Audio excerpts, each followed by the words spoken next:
Assalamualaikum warahmatullahi wabarakatuh. Perkenalkan, nama saya Andi Nurdawani dari kelas 1B. Di sini saya akan memaparkan tentang materi konsep pembelajaran terpadu pada bab 1. Pertama-tama, saya akan menjelaskan tentang pengertian pembelajaran. Dalam pendidikan, khususnya pendidikan yang berlangsung di lembaga formal seperti sekolah atau madrasah, maka tidak terlepas di dalamnya terjadi dan berlangsungnya suatu aktivitas yang dikenal dengan istilah pembelajaran. Dalam konsep lama, istilah pembelajaran dikenal dengan pengajaran, belajar mengajar. Padanan kata pembelajaran dalam bahasa asing Inggris yaitu instructional, yang di dalamnya mengandung makna interaksi antara peserta didik dengan lingkungan dan sumber belajar. Selanjutnya, pengertian pembelajaran terpadu. Pembelajaran terpadu dalam bahasa Inggris adalah integrated teaching and learning atau Integrated Curriculum Approach. Konsep pembelajaran terpadu digagas oleh John Dewey. Menurut Dewey, pembelajaran terpadu sebagai usaha untuk mengintegrasikan perkembangan dan pertumbuhan peserta didik dan kemampuan pengetahuan.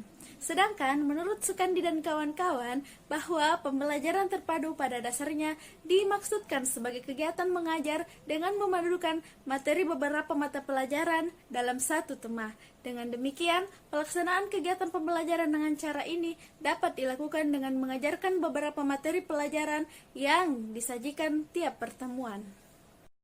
Karakteristik pembelajaran terpadu terdiri atas 5. Yang pertama, pembelajaran berpusat pada peserta. Yang kedua, belajar melalui pemahaman langsung. Yang ketiga, menekankan pembentukan pemahaman dan kebermaknaan. Yang keempat, lebih memperhatikan proses dibanding hasil semata. Serta yang kelima, syarat dengan muatan keterkaitan. Tujuan pembelajaran terpadu. Adapun tujuan pembelajaran terpadu yakni yang pertama, meningkatkan pemahaman konsep yang dipelajarinya serta lebih bermakna. Yang kedua, mengembangkan keterampilan menemukan, mengolah, dan memanfaatkan informasi. Yang ketiga, menumbuh kembangkan sikap positif, kebiasaan baik, dan nilai-nilai luhur yang diperlukan dalam kehidupan. Yang keempat, menumbuh kembangkan keterampilan sosial seperti kerjasama, toleransi, komunikasi, serta menghargai pendapat orang lain. Yang kelima, meningkatkan gairah dalam belajar, serta yang keenam, memilih kegiatan sesuai dengan minat dan kebutuhannya. Adapun manfaat pembelajaran terpadu, yang pertama, dengan menghubungkan berbagai mata pelajaran akan terjadi penghematan karena tumpah tindih materi dapat dikurangi bahkan dihilangkan. Yang kedua, peserta didik dapat melihat hubungan-hubungan yang bermakna sebab materi pembelajaran lebih berperan sebagai sarana atau alat daripada tujuan akhir itu sendiri. Yang ketiga, pembelajaran terpadu dapat meningkatkan taraf kecakapan berpikir peserta didik.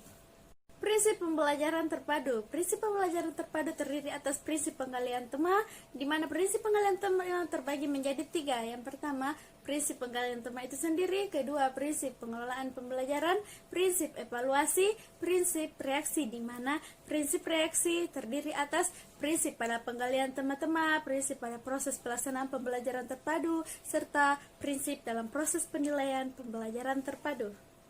Kelebihan dan kelemahan pembelajaran terpadu. Menurut Hernawan dan Resmini menjelaskan, kelebihan pembelajaran terpadu yaitu pengalaman dan kegiatan belajar akan selalu relevan dengan tingkat perkembangan peserta didik. Yang kedua, kegiatan-kegiatan yang dipilih dalam pelaksanaan pembelajaran terpadu sesuai dengan minat dan kebutuhan peserta didik. Serta yang ketiga, seluruh kegiatan belajar lebih bermakna bagi peserta didik sehingga hasil belajar akan dapat bertahan lebih lama. Berikut poin kelebihan dan kelemahan pembelajaran terpadu.